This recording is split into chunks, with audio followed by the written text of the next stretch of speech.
भारत के मायानाज शायर और बेशुमार फिल्मी गीतों के खालिक निदा फाजली आजकल अमरीका आए हुए हैं। वॉइस ऑफ अमेरिका की रबिया बेग ने उनसे खुसूसी गुफ्तगू की। आइए देखते हैं। पहले तो शुक्रिया कि आपने टाइम निकाला। बहुत बहुत शुक्रिया आपका भी कि आपने याद फरमाया। निदा फाजली साहब, हिंदुस्तान में उर्दू ज़ुबान के मुस्तकबिल से क्या आप पुरुमीद हैं? इंसानी सतह पर हिंदी और उर्दू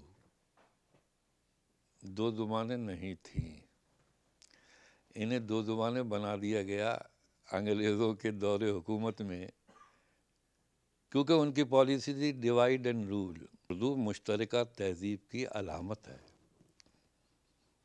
ये मज़ार ग़ालिब की बरकत लिए हुए है।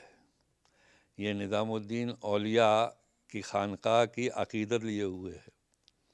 ये मोइनुद्दीन चिश्ती के अक़वाल की लज्जत लिए हुए है। ये ताजमहल की मोहब्बत की इमारत लिए हुए है।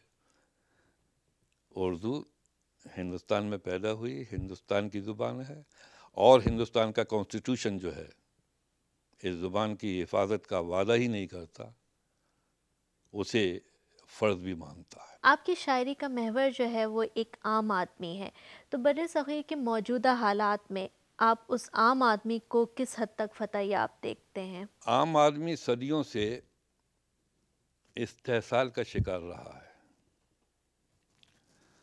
आम आदमी के नाम पर हर खेल होता रहा है। ज़मीनों पर सरहदें बिछाई गई हैं, मज़हब के नारे लगाए गए हैं, नए नए अंदाज से उसे परेशान करने के तरीक़े तलाश किए गए हैं। लेकिन वो आम आदमी जो सदियों से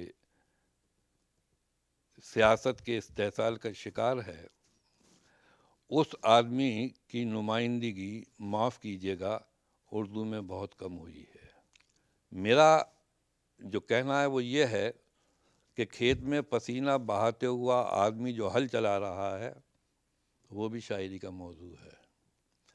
एक बहन जब ईद की सेवइयाँ लिए हुए अपने भाई का इंतज़ार कर रही है, वो भी शायरी का मौजू है। एक माँ जब अपनी गोद में बच्चे को खिलाती है तो आसमान को आईना दिखाती है, वो भी शायरी का मौजू है। और जब सियासत आम आदमी को सताती है, वो भी शायरी का मौजू है।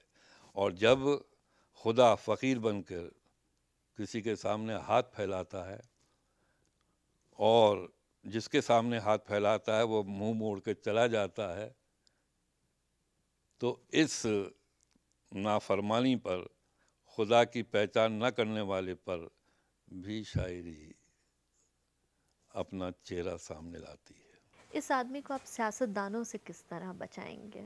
ये आपने बहुत अच्छा सवाल किया है। एक पोइट हैं इज़राइल के, उनका नाम है यहूदी आमिखाई। उनसे जब ये पूछा गया कि आज के तिजारती अहद में शायरी का क्या रोल है, उनका जवाब था हुस्न की हिफाजत।